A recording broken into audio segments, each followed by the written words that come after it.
ჩვენი დღევანდელი გაკვეთილის თემაა იაკობ გოგებაშვილის მოთხრობა ლომი და თავი. სანამ მოთხრობის ტექსტს გავეცნებით, მანამ შევადაროთ ერთმანეთს ლომი და თავი, როგორია ლომი, როგორია თავი. მე დაბაზე დაგიხატავ ვენის დიაგრამას, თქვენთვის ნაცნობი მეთოდით და ჩამოვწეროთ ჯერ ლომის თვისებები, შემდეგ თავის თვისებები. აბა გავიხსენოთ რა ვიცით ლომის შესახებ და რა ვიცით თავის შესახებ. აბა როგორია ლომი? კაცებელი. დაჭერქი. აბა ელენიკო? დაუნდობელი. დაუნდობელი. ცხოველთამები. მეფე. ლიზი შენ რას გვეტყვი? აბა სიჩარი. ეხლა ჩამოვწეროთ თავის თვისებები. აბა გოგა გისმენ. პატარა. პატარა. აბა თამარ? სუსტი. სერგი? სუნაგი. შიშარა. შიშარა. ძალიან კარგი. აქ თუ არა საერთო რაიმე ლომი და თავი? ისინი ცხოველები. არიან. აი ჩვენ შევავსეთ ვენის დიაგრამა, შევავსეთ ლომისა და თავის თვისებები და მათ ვნახეთ მხოლოდ ერთი საერთო თვისება, ეს არის ცხოველი.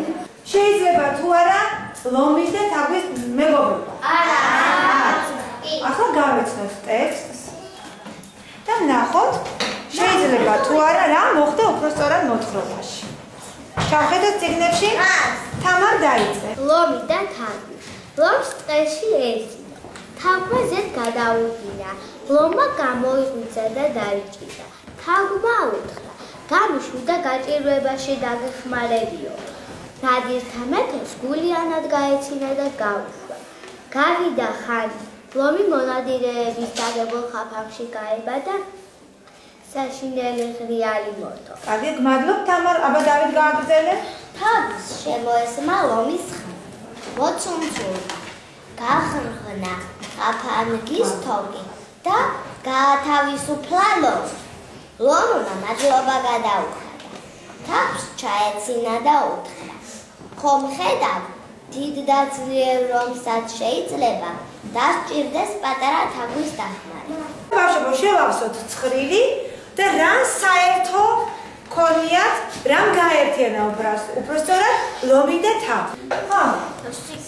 სიკეთე. რომ რა სიკეთე, რომ გაუშვა თავი. გაჭირვება. თავი ჩავარდა ლომის კლანჯებში გაჭირ. ბამ. და ბოლოს რიდა მათი ურთიერთობა თავს? მეგობრო.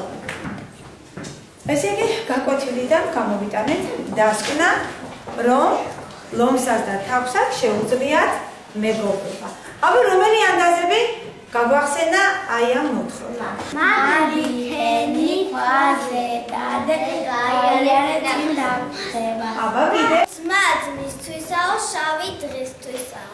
მეგობრობაში დიდ პატარაობა არ არის. ძალა ერთობაში. ძალა ერთობაში.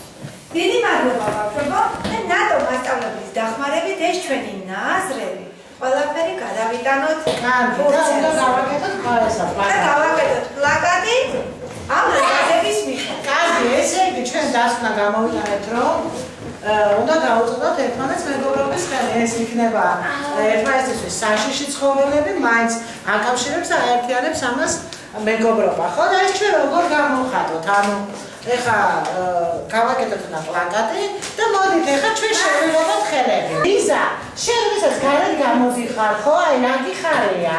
ყველაზე უფრო. როგორი ფერებით გამოვხატავდი ამას? ანუ კარგ განწყობაზე დგები, ხო? და აი კარგ განწყობას ხელს უწყობს ფერებით, ხო? ამ თბილ ურთიერთობას. როგორი ფერებით გამოვხატავ? თბილი ფერებით. რომელი ფერებია თბილი ფერები? წითელი, ყვითელი. წითელი, ყვითელი და არინჯისფერი. რასთან ასოცირდება ეს ფერები, მაინც? რასთან? ზესთან. დააფიქსირე ეს კარგად თბილი ფერებით. ანუ შუაში ჩვენ ვაკეთებთ მზის ასე ვთქვათ ინტერპრეტაციას. ხელებით უნდა გავაკეთოთ მზე, იმიტომ რომ ყოველივე თბილი გრძნობა, თბილი ფერი, თბილი გრძნობა, ყველაფერი ასოცირდება კარგ გამინთან, კარგ ხალხსა და მზესთან.